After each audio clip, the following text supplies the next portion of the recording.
एक बार फिर से कनॉट प्लेस में। हाँ बाजी, कल मैं जरूर चला गया लखनऊ, लेकिन आज मैं आपके बीच में फिर से हाजिर हूं तमाम लोगों से बातचीत के लिए। बातचीत का जो मुद्दा है वो सब आज आपको मालूम है। आज बड़ा दिन है, इसलिए बड़ा दिन है क्योंकि आज बजट पे बात है। लेकिन हाँ, मैं अपने मेहमानों की तरफ करूं क्योंकि आज जो मेरा पैनल है वो आज मुझे लग रहा है दर्शकों से ज्यादा बड़ा है, और ये बहुत कम होता है, लेकिन दत्ता साहब आज है ये, क्योंकि आपकी राय बहुत मायने रखती है और आपने क्या बजट से देखा, क्या एनालिसिस किया, वो सब जानने का बहुत अच्छा मौका।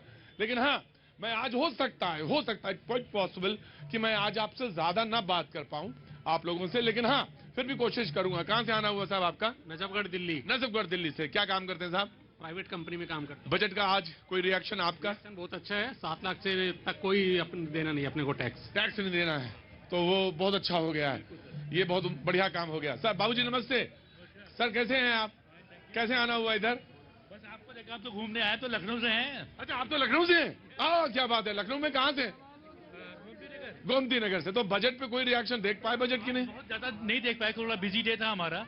बट आई हैव हर्ड, सुना है कुछ नोटिफिकेशन आए थे उसमें कि it is a good budget. Good budget. थोड़ा सा एक रिएक्शन जी। Of course. आपका नाम साहब? मेरा एडवोकेट राजेश बख्शी नाम हुआ। एडवोकेट राजेश बख्शी। अगर एडवोकेट ना बताते तो आपने मुझे थोड़ा हड़काने के लिए एडवोकेट बताया है, नहीं, है ना? कहाँ के रहने वाले हैं? हम सर लोकतंत्र की जननी और राजनीतिक उर्वरक माटी वैशाली से रहने वाला हूं सर। मतलब एक सवाल का जवाब इतना ही बड़ा देते हैं हमेशा? घर पर भी इतना ही देते हैं जवाब? बहुत अच्छी बात है, मुझे अच्छा लगा आप आए हमारे साथ शो में। Thank you so much. हम भी ऐसे ही बातचीत के सिलसिले को जोड़ते हैं। कुछ बोलना चाहते हैं जी बजट पे? सर एक क्वेश्चन है हमारी कि जिस तरह से one nation one tax system हमारे देश में बनी, उसी प्रकार से हमारे देश में one nation one education system, one nation one health system इस देश में होनी चाहिए। इससे पूरे देश की भलाई होगी, गरीब की नहीं, पूरे देश। क्या बात है, ये मेरा सवाल है और इस सवाल के लिए निश्चित तौर से एडवोकेट साहब आपको 100 में 100 नंबर है। बहुत अच्छी बात है और यही होना चाहिए। एक एजुकेशन, जिसके लिए तमाम सारी बात हो रही है, एजुकेशन सिस्टम पे बात हो, हेल्थ के लिए इंश्योरेंस एक बहुत बड़ा हिस्सा है और उसको कैसे लागू किया जा सकता है, कैसे बनाया जा सकता है, इस पर भी बातचीत हो रही है और सरल कैसे किया जाए इसको, उस पर भी बात है। लेकिन मैं बगैर वक्त गवा जी, आइए राहुल जी। आज तो मुझे लग रहा है आने वालों का सिलसिला थमेगा ही नहीं, इतना बड़ा। कांग्रेस ने तो दोनों पैर अपने उधर कर लिए हैं कि कैसे बैठेंगे। जो लोग मेहमान हमारे साथ मौजूद हैं, मैं उसमें बगैर किसी तारुफ के और बगैर किसी लाग लपेट के मैं इतना कहना चाहता हूं कि एक रिएक्शन जैसे मैं दर्शकों का ले रहा था, वैसे ही मैं कांग्रेस से, बीजेपी से, आज तो चार्टर्ड अकाउंट देवेश जी आज हमारे साथ मौजूद हैं। देवेश जी, मैं ये जानना चाहूंगा, न्यू टैक्स रिजीम और ओल्ड टैक्स जो सिस्टम है, उसके बीच में जो हम लोग को, बहुत सारे लोगों को अभी ऑप्शन है, तो वो ऑप्शन कैसा है, कितना बेहतर, कितना अच्छा, टैक्स में जो छूट है वो, और कुल मिला के ये बजट कैसा हुआ, इस पर भी जानेंगे। आपको मालूम है मुझे तम्बाकू से बहुत ज्यादा चिढ़ है। आपने तुरंत तम्बाकू नीचे। कहां के रहने वाले हैं आप? कोलकाता। कोलकाता की क्या? तो आपने बंगाली दादा, ये जो ना, ये तम्बाकू अच्छी चीज नहीं है, इस पर 100 नहीं 1000% टैक्स होना चाहिए। किसी लोग की खूबी होती है। खूबी होती है? नहीं, खूबी नहीं है, ये बहुत खतरनाक चीज है। कैसे आना हुआ साहब आपका? मेरा नाम मुकेश गुप्ता है। जी मुकेश जी, कहाँ से आना हुआ? बिहार से। बिहार में कहाँ से? अभी गया से। गया से। 83% बीमारियां जो है तंबाकू, सिगरेट, ड्रग्स से ही है।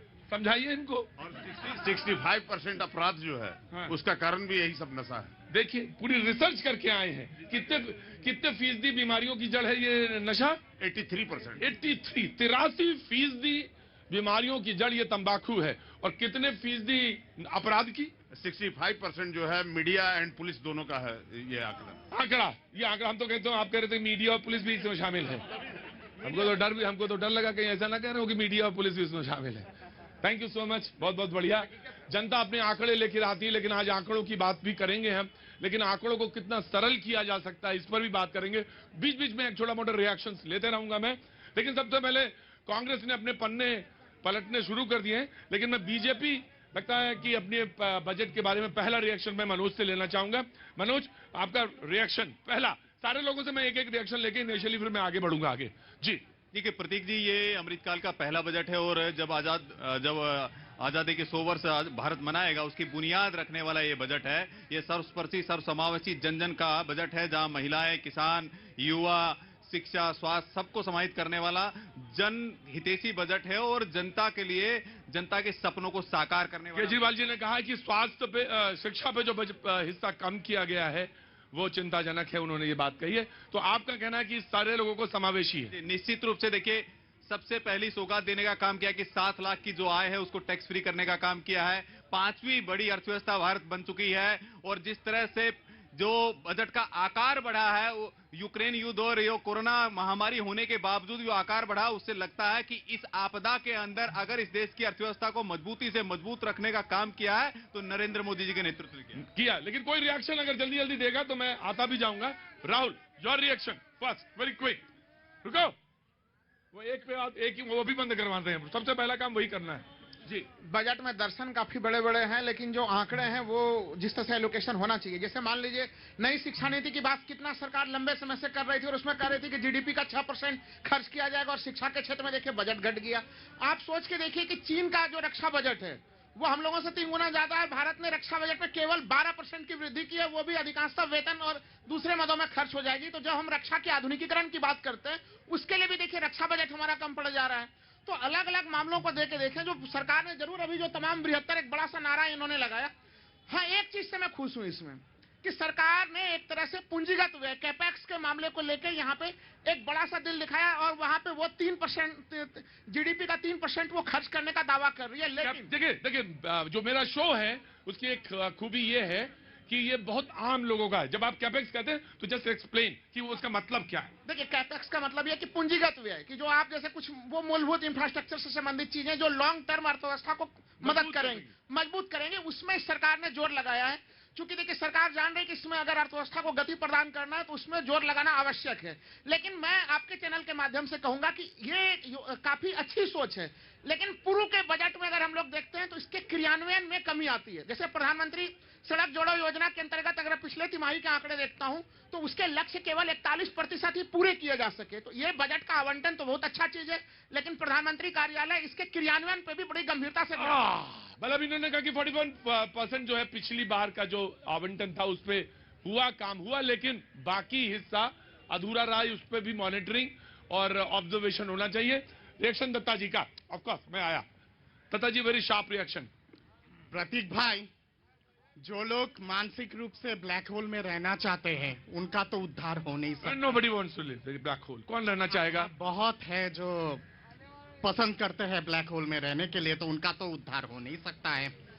मैं समझता हूं कि ये बोई खाता वाला बजट है, कॉर्पोरेट बक्सा का तो बजट है नहीं। पहले जैसे होता था, कॉर्पोरेट सूटकेस लेके आते थे और बजट पेश कर देते हैं। बोई खाता वाला बजट है तो दूरगामी बजट है। आत्मनिर्भर आत्मनिर्भर भारत वाला बजट है, उन्नत भारत वाला बजट है। पर उन्नत भारत वाला बजट, आत्मनिर्भर वाला बजट लेके जो कॉर्पोरेट जीवी है उनको तो पीड़ा होगी, उनको तो पेट में दर्द होगा, नेचुरल है, होगा पीड़ा। अब मैं बताता हूं कि क्यों आम जनता की बजट है। दूरगामी बजट इसलिए है, इन्होंने कहा अरे डिफेंस में तो कोई बढ़ोतरी नहीं हुई है। 5 करोड़ 94 लाख डिफेंस में अनुदान, जो पिछले साल के मुकाबले में 5 करोड़ 25 लाख था, 94 लाख हुआ है, 5 करोड़ 94 लाख। रेलवे बजट में लगभग दुगनी 2.5 लाख करोड़ के आसपास रेलवे बजट है, फिर भी दिखाई नहीं देता है। जिन्होंने सोच लिया कि नहीं जी हमें तो धृतराष्ट्र बनना है, तो उनका क्या करता है? आपका आकृति, आई एम कमिंग। बजट में भी कुछ चीजें इंटरेस्टिंग हो सकती हैं। How you explain the things, कैसे आप एक्सप्लेन करते हैं, चीजें बताते हैं। जी नमस्ते, कैसे हैं आप? कहां से आना हुआ सर? अंबाला से। कैसे इधर कैसे आना हुआ?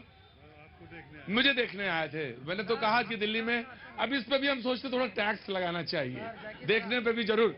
रुको, मैंने नहीं देखा इस तरह का चीट, इस तरह का क्रिमिनल माइंड पूरे जेल स्टाफ को ब्राइब कर देगा। मैं सोच भी नहीं सकता था गवर्नमेंट फंक्शनरी को इम्पर्सनेट करता था। आवाजें बदलता था।